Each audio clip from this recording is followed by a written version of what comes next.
Saudara-saudari yang terkasih dalam Kristus Tuhan, marilah kita mempersiapkan diri untuk mendengar dan merenungkan firman Tuhan. Marilah kita awali dengan doa pembuka. Dalam nama Bapa dan Putra dan Roh Kudus. Amin.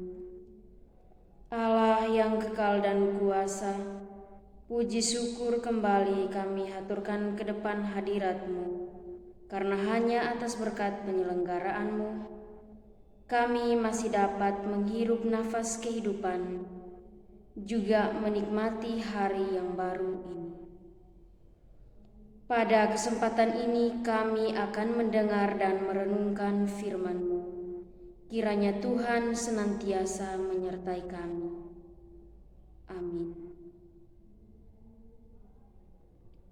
Semoga Tuhan beserta kita sekarang dan selama-lamanya. Inilah Injil Yesus Kristus menurut Markus. Dimuliakanlah Tuhan. Kemudian Yesus beserta murid-muridnya berangkat ke kampung-kampung di sekitar Kaisarea Filipi. Di tengah jalan ia bertanya kepada murid-muridnya, katanya, "Kata orang, siapakah aku ini?"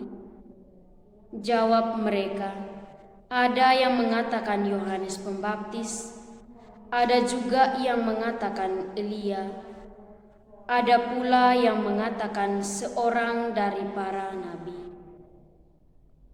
Ia bertanya kepada mereka, "Tetapi apa katamu, siapakah aku ini?"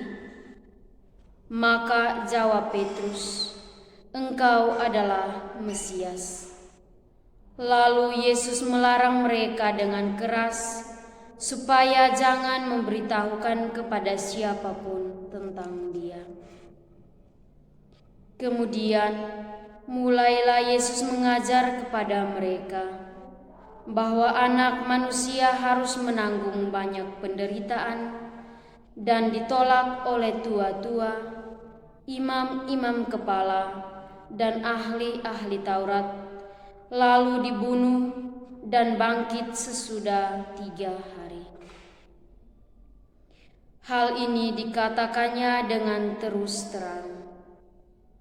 Tetapi Petrus menarik Yesus ke samping dan menegur dia. Maka berpalinglah Yesus dan sambil memandang murid-muridnya, ia memarahi Petrus, katanya, "Enyahlah iblis, sebab engkau bukan memikirkan apa yang dipikirkan Allah, melainkan apa yang dipikirkan manusia." Demikianlah sabda Tuhan. Terpujilah Kristus. Saudara-saudari yang terkasih dalam Kristus Tuhan, dalam Injil hari ini, Yesus memberitakan tentang penderitaan yang akan diterimanya. Yesus tidak menolak hal itu, sebab apa yang akan terjadi atas dirinya merupakan sarana keselamatan bagi setiap orang. Yesus tidak gentar, tetapi justru berani menyambut rencana Allah secara terbuka. Keterbukaan kehendak Allah adalah kunci untuk melancarkan karya keselamatan Allah. Keterbukaan ini berarti kemauan untuk dibentuk dalam prakarsa Allah.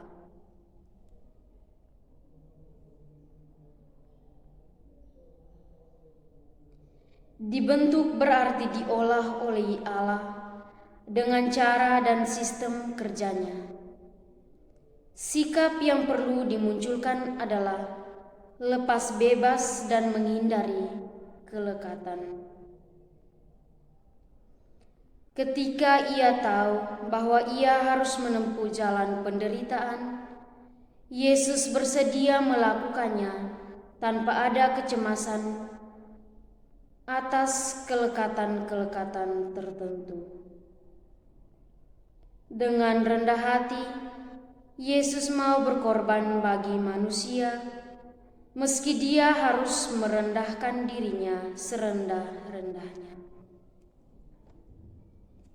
Saudara-saudari yang terkasih dalam Kristus Tuhan, mari kita belajar dari Yesus untuk memberikan diri seutuhnya kepada kehendak Allah, sehingga kita bisa bekerja sama dengannya.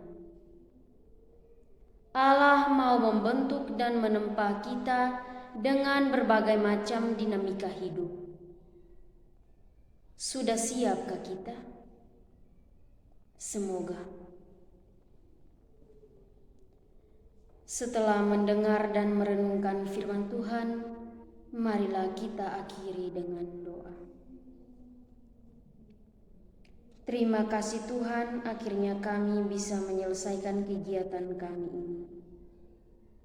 Semoga firman-Mu yang telah kami dengarkan bersama dapat kami terapkan dalam hidup kami sehari-hari.